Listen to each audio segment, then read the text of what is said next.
Have you ever looked at those old, porcelain-like portraits of queens and noblewomen and wondered how they got their skin so flawlessly white? It's a look that screams elegance and high status, right? Well, what if I told you the secret behind that ghostly pale complexion was literally poison? I'm not kidding. For centuries, the most sought-after beauty products were packed with ingredients we now know are incredibly toxic. Today, we're diving deep into the bizarre and dangerous history of beauty, specifically focusing on two of the deadliest ingredients ever to grace a makeup bag: lead and arsenic. It's a wild story of how the quest for beauty could, and often did, lead to a very ugly end. Let's start with lead.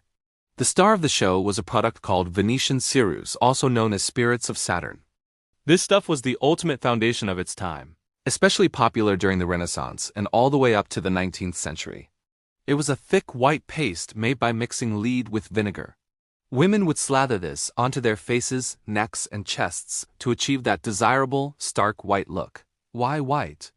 Because a pale complexion was a sign of wealth. It meant you didn't have to work outside in the sun. It was the ultimate status symbol. Queen Elizabeth I of England was one of its most famous users. Her iconic, mask-like white face became the beauty standard for the entire Elizabethan era. So, what was the problem? Well, it was lead. Highly toxic lead. When applied to the skin, the body slowly absorbs it. The initial side effects were actually seen as a bonus by some. It would eat away at the skin, smoothing out smallpox scars and blemishes, creating an even, albeit damaged, canvas. But the long-term effects were horrifying. Lead poisoning would cause hair loss, severe skin damage, muscle paralysis, and neurological issues. Users would experience tremors, cognitive decline, and eventually total system failure.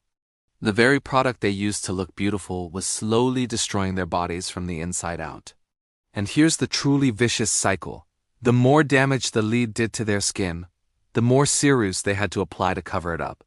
Their skin would become discolored and scarred, so they just layer on more of the toxic white paste. It was a deadly feedback loop. Many noble women suffered from what they called consumption or other mysterious illnesses, but it's highly likely that their makeup was the real culprit. They were literally dying for beauty, poisoning themselves one layer at a time, all in the name of looking pale and interesting. It's a shocking thought, isn't it? A simple pot of foundation could be a death sentence. Now, if you thought lead was bad, let's talk about its equally sinister partner in crime: arsenic. While lead was used on the outside, arsenic was often taken on the inside. In the 19th century, arsenic wafers or complexion wafers became a popular, albeit secret, way for women to achieve that coveted pale, translucent skin tone. The idea was that ingesting small, controlled amounts of arsenic would give your skin a delicate, luminous pallor. It was sold discreetly, often under misleading names, promising a clear and bright complexion. How did it work? Arsenic is a poison that destroys red blood cells. By doing this, it would make the skin look pale and almost ethereal. It could also cause a bit of swelling, which had the unintended effect of filling in wrinkles, making the skin appear smoother and plumper. For a short time, it might have seemed like a miracle cure for an imperfect complexion. People thought they had found a secret pill for perfect skin. But of course, the reality was much darker. Arsenic is a cumulative poison. It builds up in your body over time. The initial glow would soon give way to much more sinister symptoms. Users would suffer from vomiting, stomach cramps, and hair loss. Long-term use would lead to the development of goiters on the neck, nerve damage, and eventually, cancer or organ failure. If someone tried to stop taking the arsenic wafers, the withdrawal symptoms were just as brutal. Their skin would suddenly look sallow and aged, forcing them back onto the poison to maintain their appearance. It was a deadly addiction disguised as a beauty treatment. And it wasn't just ingested. Arsenic was also found in face powders and even in the green dyes used for clothing and wallpaper during the Victorian era. The famous Shields green was an arsenic-based pigment that was incredibly popular. So women were not only eating poison and putting it on their faces, but they were also literally wrapping themselves in it. The combination of lead-based makeup on the outside and arsenic being ingested on the inside created a toxic cocktail that many women willingly subjected themselves to. It's a stark reminder of the extreme lengths people will go to in order to fit a certain beauty ideal. So why do people do this? It's easy for us to look back and judge, but you have to remember the context. Scientific knowledge about toxicology was limited.